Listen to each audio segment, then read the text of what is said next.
समर्पण होना चाहिए तो पतिव्रता ढंग का होना चाहिए। एक को स्वीकार करें तो उसी के साथ जीवन का निर्वाह करें। ठीक है, समझ में आ रही है बात। और याद रखें, जो 4 रथ पर सवारी करता है वो कहीं नहीं जाता। ठीक है, वो कहीं मंजिल पूरा नहीं कर पाता। इसलिए दिव्य आत्माएं एक सींचे, एक को सींचिए, जड़ को सींचिए, पत्ते में पानी चला जाएगा और पत्ता पत्ता पानी देंगे तो जड़ में नहीं आएगा। ठीक है,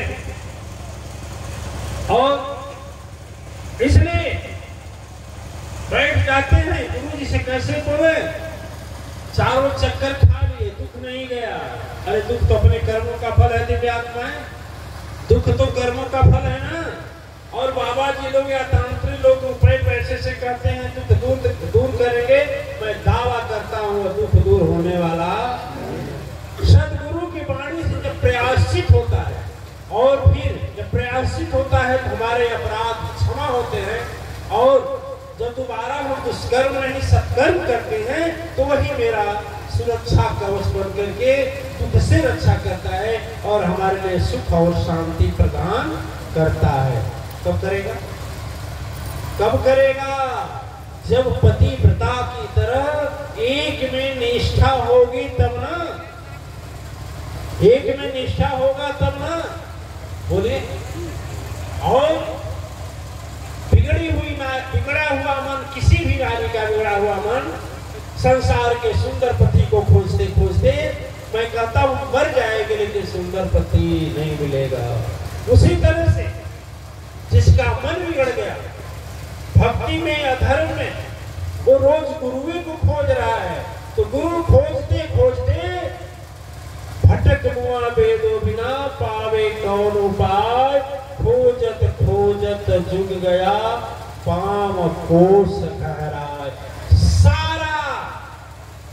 सारा का सारा तपस्या का हो जाएगा, वृथा हो जाएगा। अब बोलोगे तपस्या कैसे वृथा हो जाएगा? कैसे वृथा हो जाएगा? हम करेंगे तो कैसे वृथा हो जाएगा? बिल्कुल हो जाएगा। रुद्रपुर जाना है हमें, और हम इधर न जाकर के इधर खूब जोर से दौड़ में पहुंच जाएंगे। कहाँ में पहुंचेंगे? दौड़ तो रहे, मोटरसाइकिल से, कार से, इनोवा से, फॉर्च्यूनर से जाएंगे। क्यों? कि हमारा दिशा सही नहीं है। उसी तरह से दिव्य आत्माएं सुख की खोज जो हम करते हैं, सुख की खोज की दिशा एकदम उल्टी है, किसी के अंदर नहीं बधी हुई है। मैं गारंटी बोलता हूँ, चैलेंज से बोलता हूँ। देखिए यह वाणी कहाँ तक पहुँच रही है। सभी अपने अपने अनुभव को देखें, अनुभव करें, विचार करें। जो कहावत है, जो पीसेगा वही उठाएगा। यदि गेहूं पीसेगा तो गेहूं का आटा उठाएगा, और चना पीसेगा तो चना का आटा उठाएगा। और जैसा रिफिल लगाएगा वैसा ही दिखेगा। यदि लाल रिफिल लगाएगा तो लाल अक्षर बनेगी, नीला लगाएगा तो नीला बनेगी। तो आपकी बात है कैसा लगा। तो दिव्य आत्माएं जो यह भक्ति का पतिव्रता रूप होता है। यदि भक्ति का पतिव्रता रूप कोई आचार्य बदलना शुरू किया, कोई देवी दीक्षा लेकर बदलना शुरू किया, तो पतिव्रता उसका भंग हो गया। ठीक है, भक्ति की पवित्रता भंग हो गई। आज इतिहास किसका नाम लेता है? मीरा का लेता है। मीरा का क्यों लेता है? मीरा माता ने क्या किया? केवल एक का सहारा लिया। आप सुने कि कुछ दिन भगवान कृष्ण का तपस्या की, तो कुछ दिन के बाद राम का करना शुरू कर दी। सुने हैं? आज भगवान आज गुरु बनाए रविदास जी को, कल रामानंद जी को बना ली। सुने? गुरु बदली कि इष्ट बदली। इसीलिए उनकी भक्ति से भक्त शिरोमणि आज उनका प्रशंसा किया जाता है। शबरी मैया का क्या होता है? शबरी मैया गुरु नहीं बदली, बदली नहीं बदली। कहा जाता है कि जब उसके गुरु मर गए, शबरी माता जी के गुरु कहकर गए, वृथा न जावे, एक दिन राम स्वयं यहाँ आए। एक बात बोले गुरुजी कि मैं कहकर जा रहा हूँ शबरी, भगवान को तुझे खोजना नहीं होगा, वह तुझे खोजते स्वयं आएंगे। भक्ति के पति प्रथा धर्म का पालन किया कौन? शबरी ने।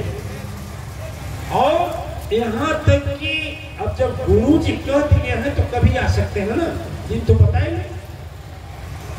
अब यहाँ गुरु जी बोल रहे हैं कि जाओ दुख दूर हो जाएगा, तो 4 बार घूम कर आएगा। कब ले गुरु जी? फिर थोड़ी देर घूम करेगा, कहिया ले गुरु जी, फिर आगे पड़ी गुरु जी, 2800 रुपये आगे पड़ी गुरु जी। गुरु जी सुनने के बाद आदि हो गए, कभी मत आना, जो तो ठीक हो जाएंगे ना, नहीं आएंगे तो भी। वाह, देखिए अब सोचिए, आप विचार करिए कि स्वार्थ की भावना इतना झलक रही है, कैसे सदगुरु का आशीर्वाद या शक्ति उसको लगेगा? लगेगा लगेगा ठीक। कहा जाता है कि शबरी मैया प्रत्येक दिन फूल बिछाती थी रास्ते पर। क्यों बिछाती थी? कि भगवान आएंगे तो ऐसे। ऋषियों का झुंड जाता था, अजीब फूल के पास पहुंचता था। मान लीजिए किसी इतना दूर रास्ते में फूल बिछाती आई, यहाँ तक आ गए और ऋषि खड़ा हुआ गया, और ऋषि खड़ा हुआ गया। उम्र 70 से 80 का हो गया, बाल सफेद हो गए, दांत सारे गिर गए, हाथ में लकड़ी आ गई। 13 वर्ष की उम्र से 80 वर्ष हो गया, भगवान किसी दिन नहीं आए। लेकिन फूल बिछाना कभी बंद नहीं हुआ, चाहे वह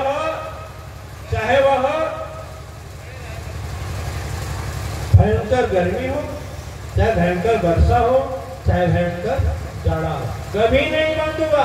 चाहे बीमार में हो, चाहे आराम में हो, हमेशा बिछाई। जब झुंड आता था तो ऋषि जन बोलते थे, उसी रास्ते से जाते थे, वो बोलते थे मैं हाथ जोड़ती हूँ, यह फूल अपने भगवान राम के लिए बिछा रहे हो, रोती है। एक ऋषि बोलता था, अरे पागल हो जा।